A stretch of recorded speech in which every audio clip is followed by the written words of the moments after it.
Hi friends, please subscribe to Amravati Media and press the bell icon for more latest updates. Lady don Aruna mobile data చూసి పోలీసుల mind block. Rowdy sheeter శ్రీకాంత్కు బయట ఉన్న అరుణ హోంశాఖలోని కీలకంగా ఉన్న వారితో లాబియింగ్ చేసి పెరోల్ తెప్పించిన విషయం తెలిసిందే. అయితే గతంలో జైలు నుంచి శ్రీకాంత్ ఆసుపత్రికి వచ్చిన సందర్భంలో అరుణతో సన్నిహితంగా ఉన్న వీడియోలు సోషల్ మీడియాలో వైరల్ కావడంతో పెరోల్ వచ్చిన 4 రోజుల్లోనే రద్దు చేసి తిరిగి జైలుకు పంపారు. దీంతో ఈ వ్యవహారంపై ప్రభుత్వం సీరియస్ గా చర్యలు తీసుకుంటోంది.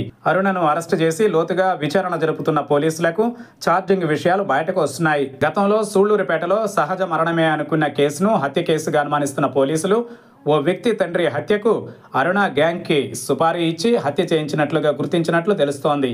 సూళ్లూరుపేట కేంద్రంగా అరుణ పలు సెటిల్మెంట్లు చేసినట్లు తేలిందట. వెంకటగిరికి చెందిన ఓ వ్యక్తిని గంజాయి, వ్యభిచార గృహాలు నడపాలని డిమాండ్ చేసినట్లు ఫిర్యాదు చేసిన బాధితుడు సూళ్లూరుపేట మాజీ ఎమ్మెల్యేతో అరుణ సన్నిహితంగా మెలిగినట్లు ఫోన్లోని వీడియోల ద్వారా గుర్తించినట్లు తెలుస్తోంది. అరుణ ఫోన్ డేటా ఆధారంగా బయటపడుతున్న చీకటి కోణాలలో పాత నేరాల చిట్టా బయటపడుతోంది. గత 2 ఏళ్లుగా సూళ్లూరుపేట నియోజకవర్గంలో గ్యాంగులు మెయింటైన్ చేసిన అరుణ ఆగడాలను పోలీసులు బయటకు తీస్తున్నారు.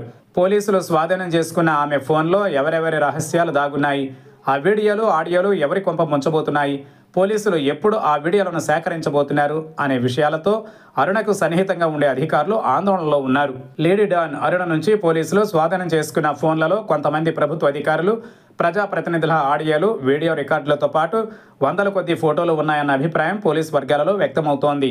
గత ప్రభుత్వంలో పనిచేసిన ఐపీఎస్లతో పాటు ప్రస్తుతం సచివాలయంలో పనిచేసే కీలక అధికారుల ప్రైవేట్ ఫోటోలు ఉన్నట్లు పోలీసులు అనుమానిస్తున్నారు.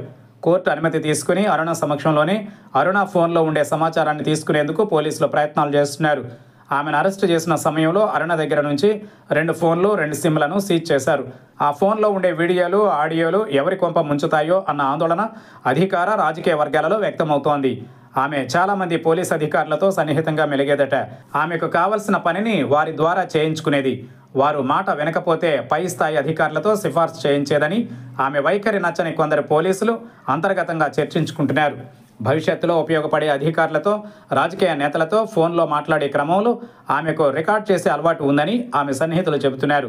వారిని కలిసినప్పుడు ఫోటోలు, వీడియోలు సైతం తీసుకుంటారట. ఈ నేపథ్యంలో ఏఆర్ఏఎస్పీగా గతంలో పనిచేసిన మునిరాజా భాగవతాన్ని కూడా ఆమె బయటపెట్టిందని ఆమె గురించి తెలిసిన ఓ పోలీస్ అధికారి తెలిపారు. ఆమె బయటపెట్టిన ఆడియో వల్ల ఏఆర్ఏఎస్పీ మునిరాజుపై పోలీస్ శాఖ చర్యలు సైతం తీసుకుంది.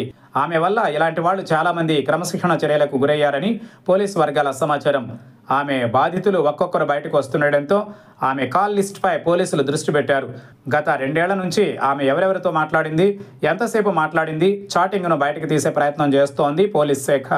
ఈ కాల్ లిస్టులో గూడూరుకి చెందిన ఓ కాలేజీ ప్రిన్సిపాల్తో సన్నిహితంగా ఉండేదని, అతనికే ఎక్కువగా కాల్స్ వెళ్ళినట్లు పోలీసులు గుర్తించారు.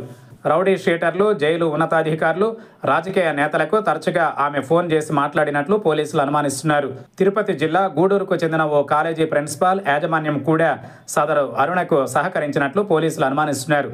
ఇదే సమయంలో పెరోల్కి సిఫార్సు లేఖ ఇవ్వాలంటూ టీడీపీకి చెందిన ఓ మాజీ మంత్రిని సదరు వ్యక్తి కలవగా అందుకు ఆయన అంగీకరించలేదట. దీంతో అరుణకు ఆయనకు మధ్య ఎలాంటి సంబంధం ఉంది అనే కోణంలో సైతం పోలీసులు విచారణ జరుపుతున్నారు. ఈ తరహాలో అరుణ ఫోన్లో ఉండే వీడియోలు లీక్ అయితే ఎవరి బతుకు బస్టాండ్ అవుతుందో అన్న భయంలో అధికారులు, ప్రజాప్రతినిధులు ఉన్నారు.